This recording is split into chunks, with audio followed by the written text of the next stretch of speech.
Okay, great. Hello, everyone. Thank you so much for joining us. I'm Ali Samoo, the host for your podcast. And we're joined by the very honorable Dr. Ammar Ali Jan. Thank you so much for coming and conversing with us. How are you? Like, how is it going in general? Going well. जितना अच्छा हो सकता है आजकल की दुनिया में. So I'm blessed and I'm happy. Thank you for asking. Hope you're doing well as well. I mean, it's fine, I guess. The rain has caused more trouble than, pleasure. I heard. But yeah. Karachi mein, I've heard it's a mess right now. Yeah. So let's start, right? I really wanted, I had a few topics in my mind that I wanted to talk to you about. Obviously there's the Hayat Baloch murder, right? There's protests that have sprung up all around the country, in Lahore, in Hyderabad, in Karachi. And then there's this whole sort of narrative building, right, around Pakistani politics that's been happening. So with the laws that are being passed, with the again, as we just discussed, the single national curriculum that is supposed to be implemented, and other sort of the kidnapping of Matiullah Jan. There's so many other things that have been happening, right? And then in February, I also emailed you about the sedition laws, right? In February, a lawyer, so I think in the assembly, they wanted to repeal the sedition laws as well. Raza Rabbani, if I'm not wrong. Senate me. Senate they passed the movement, but that was denied as well. And you have faced the sedition laws firsthand, right? So there is this like build up, right, about religion, about state censorship, about really strong identity making. It seems like it's in the process of, something's going on, right? In that sort of context, I just wanted to know, what do you think? Where is Pakistan sort of going? What's the lead up? What do you think? Where is the youth going, right? Because a lot of young people are also Twitter pe bada scene hua tha na ke a lot of young people were, accusing each other for blasphemy as if mazak koi chal raha ho, and yeah, I just want to know, okay, where do you think it's all going? I mean, it's not going in a good direction for sure. That we can tell. And I think part of what we have to see is the trend, the tendency that we're living, that we've witnessed for the last 30-40 years. So these are mostly symptoms of larger problems that you witness over the last 30-40 years. मतलब आप कह सकते हो कि ये isolated event है, वो isolated event है, but at the core of it all is a certain worldview, which tends to create a homogeneous citizen subject. कि जो भी शहरी होगा वो एक तरह का होगा, वो एक जो उसका जो imagination है हमारी वो यही है कि वो सुन्नी मुसलमान उर्दू बोलने वाला पंजाबी बोलने पावर सेंटर्स के करीब जो लोग हैं उनके तर्ज पे वो पूरी कौम को इमेजिन करते हैं. Now that automatically means that a lot of people, a lot of voices, a lot of cultures, a lot of histories, a lot of languages will be excluded from this idea of Pakistan. इस exclusion law में नजर आती है, where a group that claims to be Muslim and that participated in the Pakistan movement, they are excluded, not just excluded, but humiliated, hunted down, seen as a major threat to the political community or stability of Pakistan.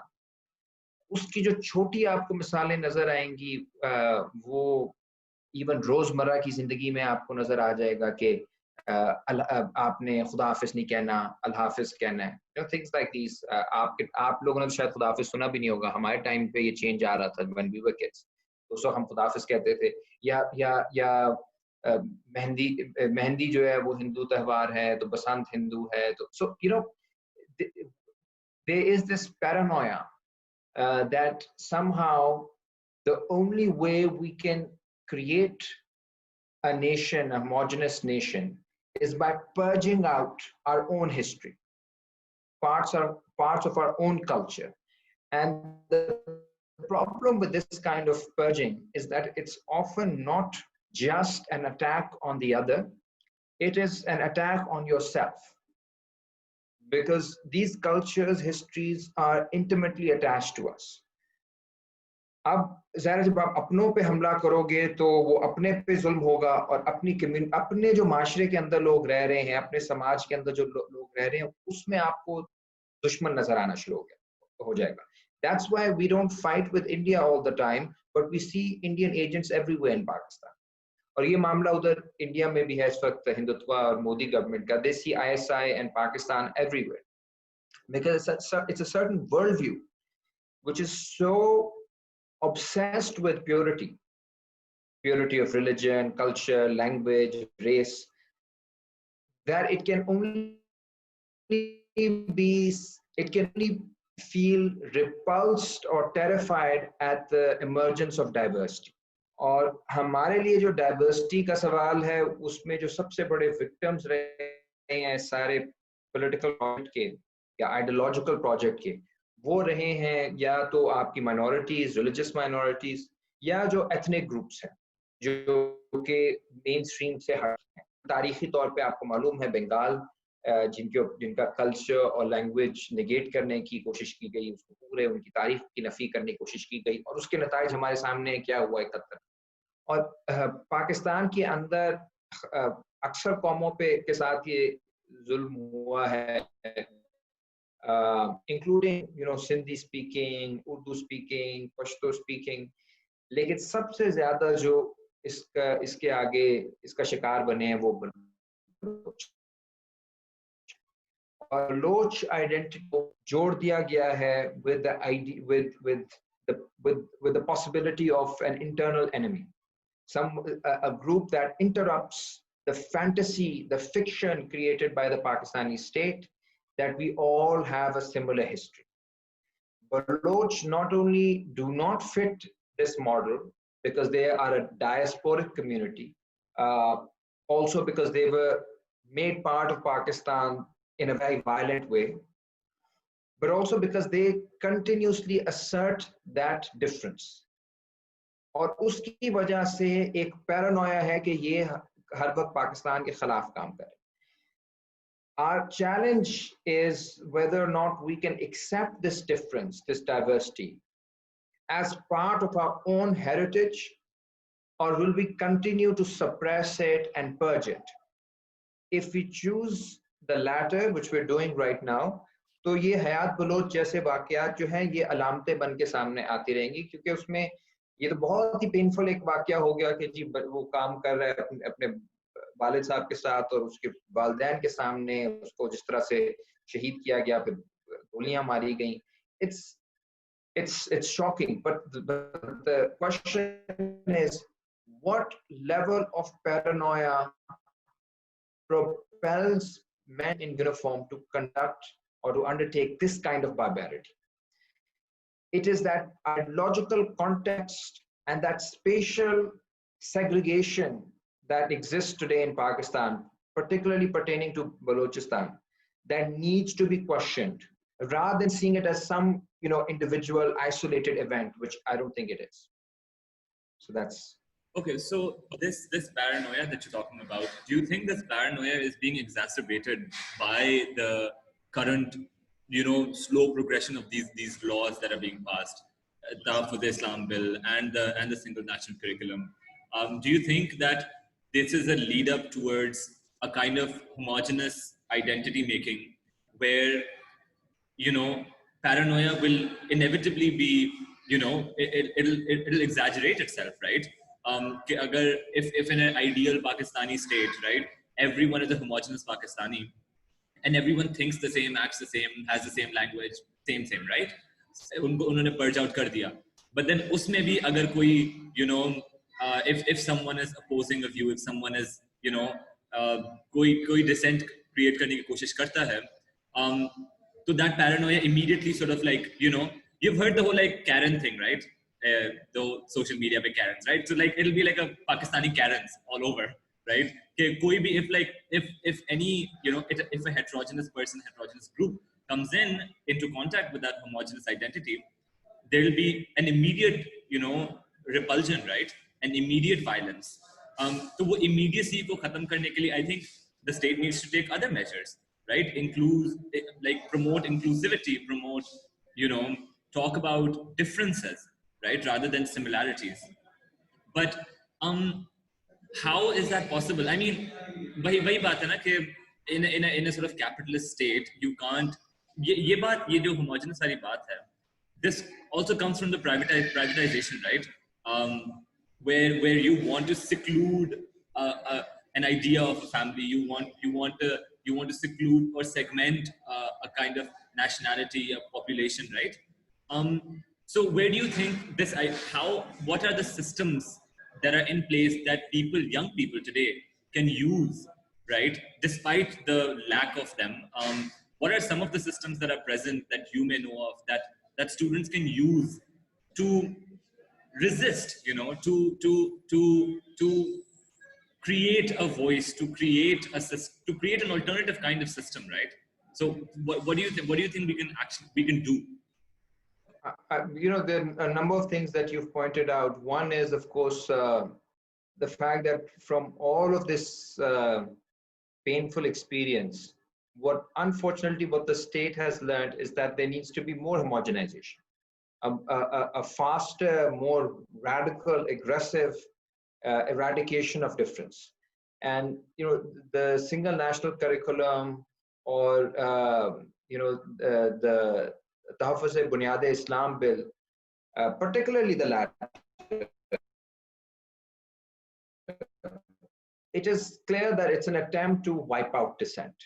I mean, you can't give a government officer who happens to be, in this case, the Rai Manzoor, the guy who was leading it in Punjab, happened to be both a pervert and a corrupt person, but he was responsible for deciding whether a book is of a certain scholarly level, or whether this is against the ideology of Pakistan, against Islam. And this is tremendous power being given to a government officer, because if the government can tell you what is justifiable in terms of public discourse, what is allowed, what is permitted, what is not, then I mean, I don't know what else is censorship. This is the classic definition of censorship against which people across centuries have been fighting for. I mean, the modern public sphere becomes democratic only to the extent that dissenting voices can be heard.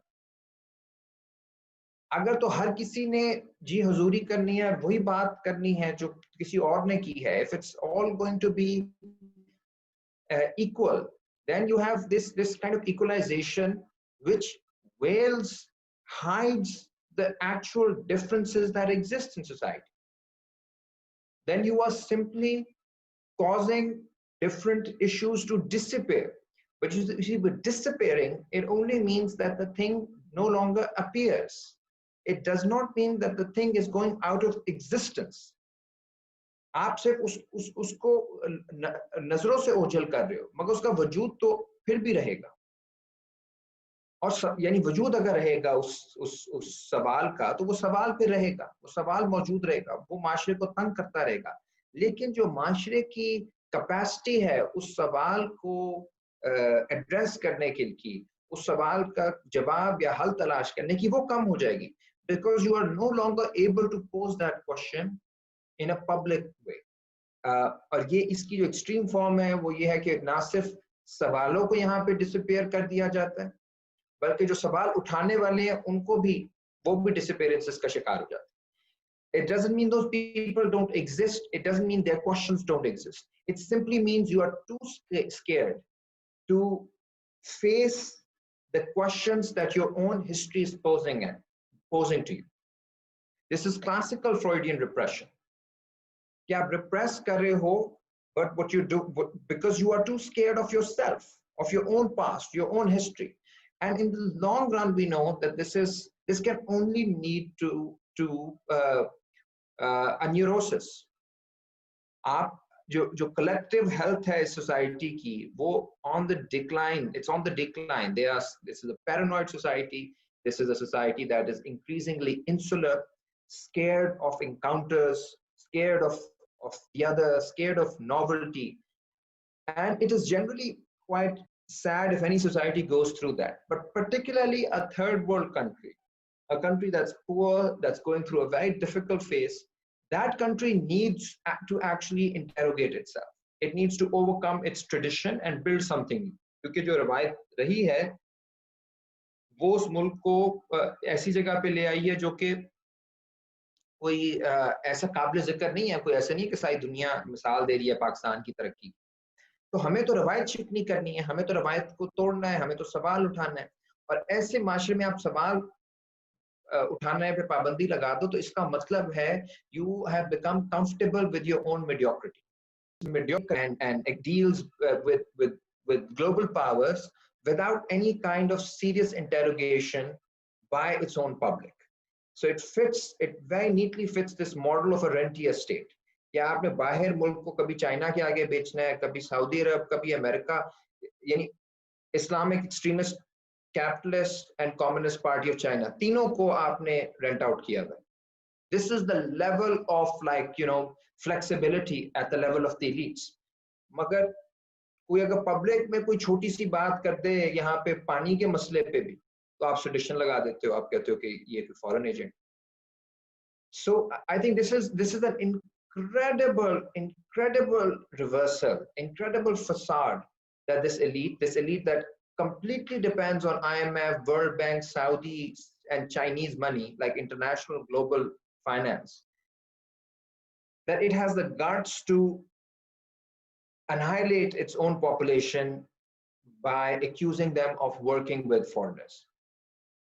What we can do about it, I think, is something that young people have been doing for a while.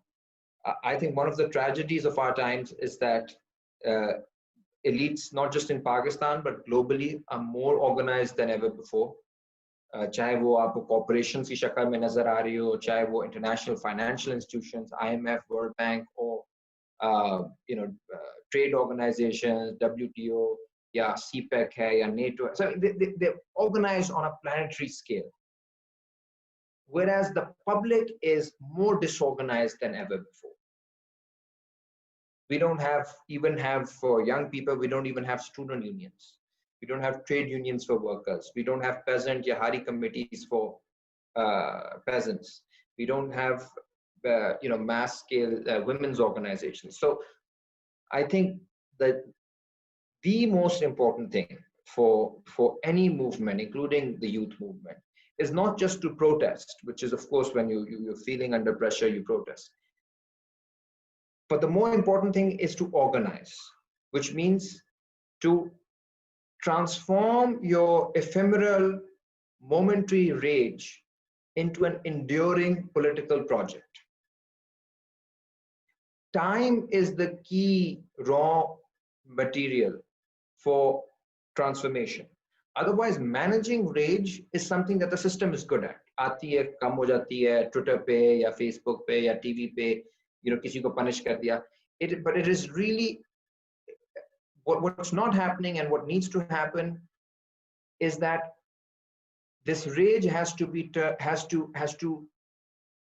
through the test of time.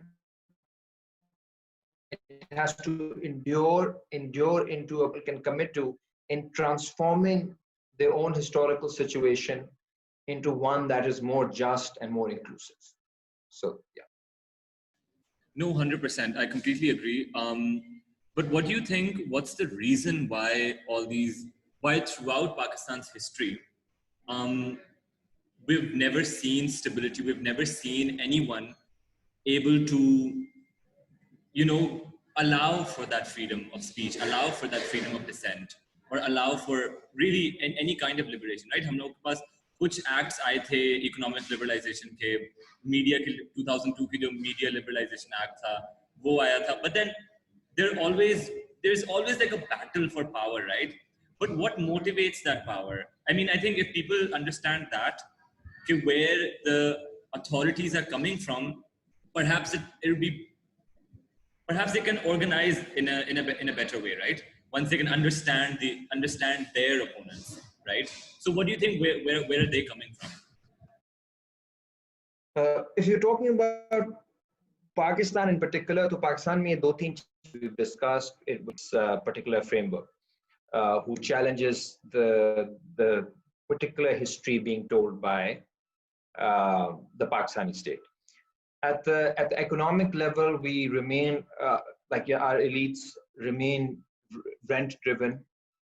उनका पूरा जो निसार है वो इस global capitalism के साथ इस वक्त जुड़ा हुआ है, जहाँ पे वो पाकिस्तान को रेंट आउट करते हैं बहुत जियो स्ट्रेटेजिकली फॉर ग्लोबल पावर्स, और इंटरनली वो जो उनकी बहुत ही एक्सट्रैक्टिव एक इकोनॉमिक मॉडल है जिसमें नौकरियां भी कम हैं, पक्की नौकरियां मौजूद ही नहीं हैं,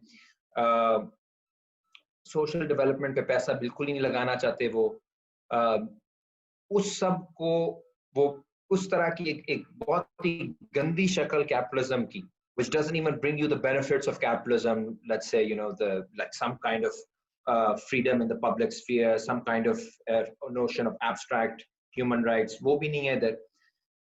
बस ये है कि these different sections of the elite, they cut deals with different actors both locally and globally, and this is the kind of इसको आजकल के एक पूरी इसके ऊपर बात चल रही है दुनिया में पॉलिटिकल साइंस में कि elites are increasingly only concerned about their domain. Let's say अगर जहांगीर तरीन है तो he's very interested just in protecting the sugar mafia, right? Yeah, if you have Malik Riaz, he has his own fiefdom जिसको उसने protect करना है. So that whole idea of national development, जो even 60s तक 70s तक आप कह सकते हो था, under neoliberalism since the 1980s, that's given way to these different groups even internally in मुल्कों के अंदर, हमारे जैसे मुल्कों में जो अपनी अपनी deals अलग अलग कर रहे हैं. There is no national plan of development even from a capitalist point, which leads to the third thing, that in order to maintain such a heavily extractive system, you need a police state, or in our case a militarized state. क्योंकि अगर आपने मुख्तलिफ fiefdoms बनानी है, अगर आपने इतनी बड़ी populations को, खास तौर पे जो unemployed हैं, इतने ज़्यादा youth, इतने ज़्यादा लोग हैं नौजवान जिनके ख्वाहिशात हैं जो पूरी नहीं हो पा रही, if you want to keep them in check, you need to have a very powerful security apparatus. We see the worst face of it in Balochistan, but it's happening everywhere in working class areas across Punjab. हम तो ज़्यादा middle class की बात करते हैं, students वगैरह की, but if you work in working class areas, it's a daily occurrence. Police ने उससे बदमाशी कर दी, उससे बदतमीजी कर दी, उसको मारा, उसको बंद कर दिया, उसको torture कर दिया. It is basically a strategy, this investment in the security apparatuses, whether it's the police, history, a colonial history in which the people were seen as potential enemy. Very common for the British to say that people like, for example, Bhagat Singh are involved in a conspiracy against India. So the British judges and British intelligence officers and British military officers and British viceroy were saying that Bhagat Singh is part of a foreign conspiracy. भाई आप कौन से वीजे पे आके बैठे हुए हो India में? You are the foreigner. Bhagat Singh is from Faisalabad, from Punjab. He's the local, not you. So he is part of foreign conspiracy, and the British are part of the Indian defense. This is the kind of a sickening elite that we're looking at, and they're inheritors. Our elites are inheritors of this logic, in which the people who fight for the rights of their land, of their country, of their society, they become seditious. वो गद्दारी कर रहे हैं. because वो state apparatus जो कि alien state apparatus है, foreign dominated state apparatus है, उसके साथ वो लड़ाई में जाते हैं, तो इसका मतलब है वो गद्दार हैं. And those who are foreigners या who are being run by foreigners, they become the custodians of patriotism, and then they start handing over certificates of sedition. So to conclude this, I just say कि ये तीन चीजें हैं. This is an elite that is obsessed with creating a fictitious identity of who is a Pakistani. It is an economically extremely extractive elite that is not interested in any kind of general development or national development. And third, it is ready to use the most brutal forms of force involving the security apparatuses against anybody who challenges their project. So that's a great segue into my next question, which is this elite that comes out, and obviously like the whole this whole idea of the colonizer calling Bhagat Singh a foreign agent. It happens here all the time, right? Like this can be really tied into how the elite, the foreign educated elite of Pakistan, the elite of Pakistan that is jinki bachpan se were educated in a Western way, in the foreign way, right? But who end up coming and ruling Pakistan, calling the public school ka educated banda who is demanding for their rights, a traitor, right? An agent. So in that context, what do you think a homogeneous education can do? Like, how do you think a homogeneous education where sare public schools, sare private schools will be teaching the same thing, right? That's their primary agenda. There's like primary schools से लेके 5th grade तक सब लोग एक ही चीज पढ़ेंगे, madrasas, public schools, private schools, everything, right? With slight variations, but generally the same thing. What do you think like such a homogeneous education can do to an idea, to the imagination of the elite, to how we imagine the elite, right? Where us right now, we're also foreign educated, right? Like हमारी education भी like हम अंग्रेजी बोलते हैं, हमारे curriculum सारा, you know, it's Cambridge का curriculum, it's all of that, right? So how do you think a state education would be received, and how would that cultivate an imagination of the elite? And do you think the elite will also be subjected to the state education, which I don't think it will, but what do you think, where will this go? There's a very good article by this academic Aisha Razak, I believe her name is. वो यही उन्होंने उस पे बात की है कि this will not be applied to private school, the schools that are geared towards O levels, A levels, and IB. The private schools who are preparing for metric and board exams, उधर ये किताबें यही निसाब होगा, लेकिन O levels वाले schools में निसाब नहीं होगा, उनका अपना है जो उन्होंने prepare करना है for their exams. So that difference remains. Two things that I'll say about the SNC. And before that, you know, वो वाली चीज तो already है कि it doesn't fundamentally overcome the worldview, which is one in which, you know, a certain kind of religion plays a very important role. I mean, see, when we talk about this one article of the Constitution that says कि जी हमें इस्लामी तालीमात पढ़ानी है बच्चों को, चलिए, you don't challenge that. But the more, I mean, why not read Islam like Shahab Ahmed does? I mean, it's, you know, who really talks about the diversity within Islam. I mean, you know, Islam, anybody, I teach a class on Islamic political, I used to when I was still allowed to teach. I used to teach a class on Islamic political philosophy. And, you know, the more you read Islamic philosophers, Islamic theorists, jurists, you just realize the majesty of this entire phenomenon that we call Islam. I mean, it's so huge, so expansive, so diverse.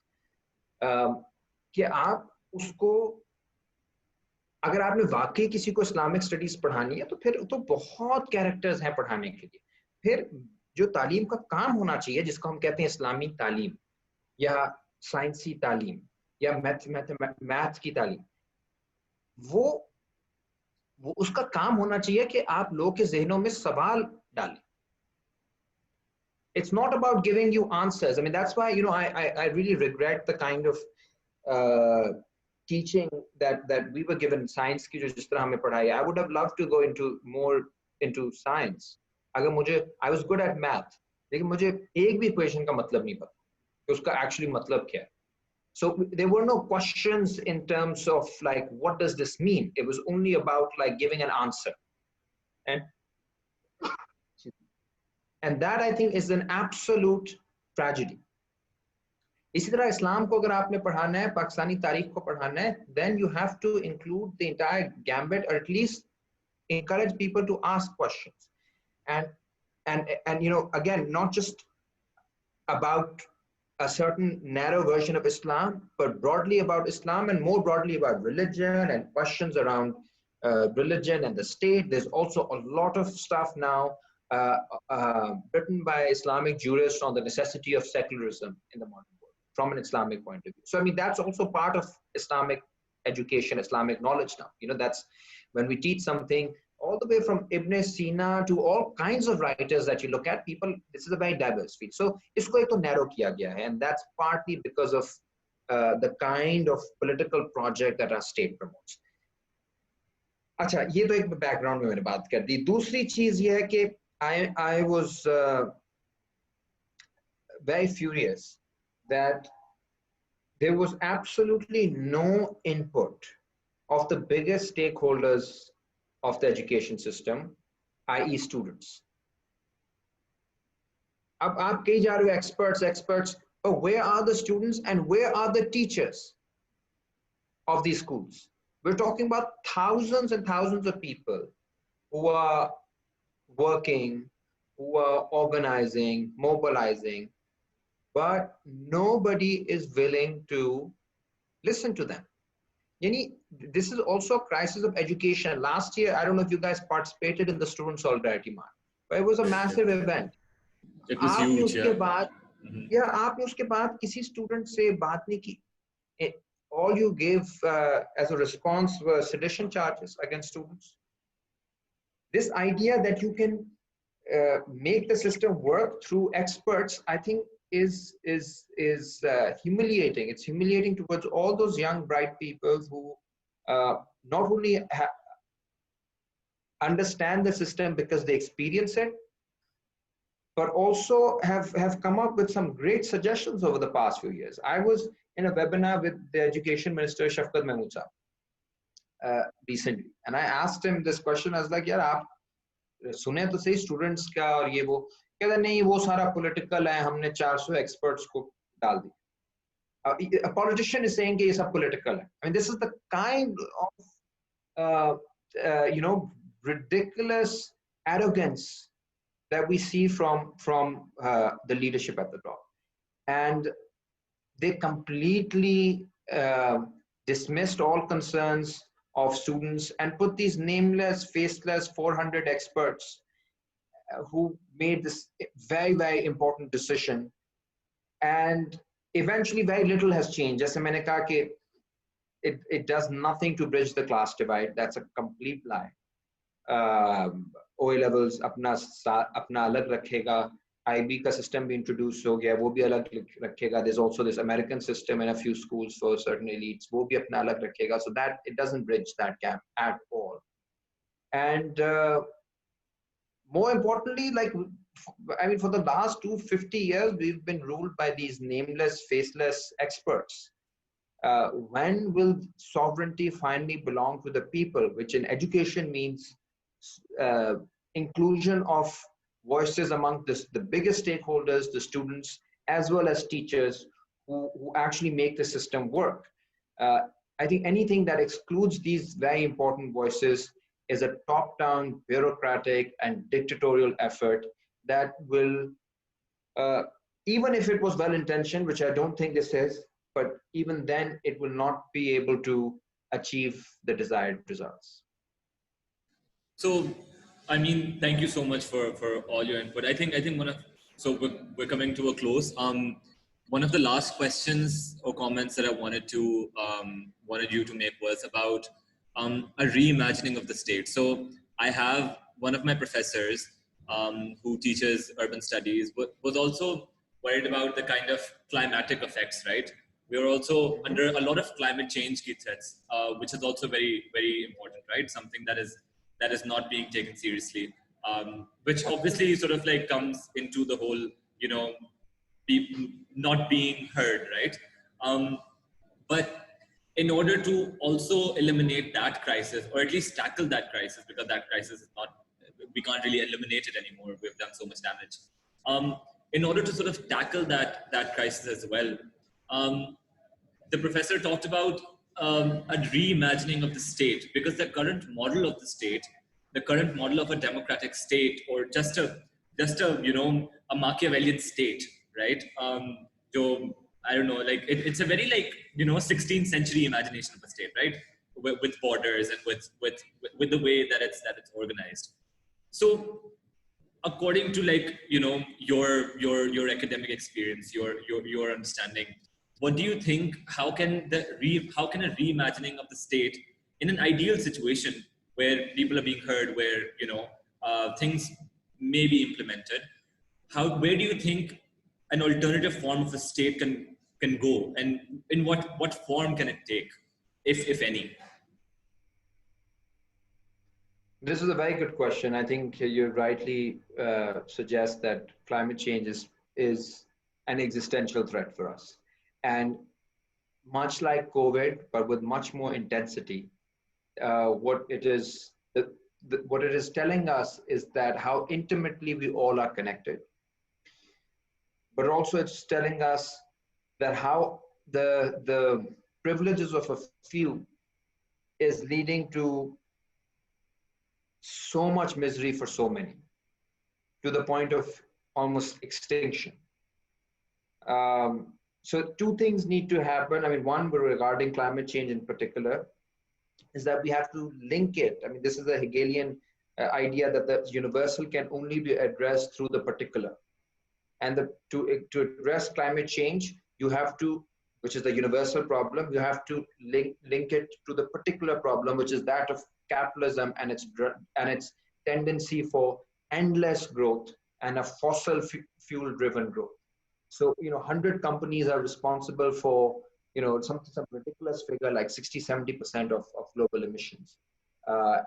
So that whole infrastructure, those whole social relations that propel more and more growth for the profits of a few is not only the cause of monstrous inequality all over the world, but it's also causing irreparable damage to our environment, and it poses a threat to human existence at the moment and to our planet.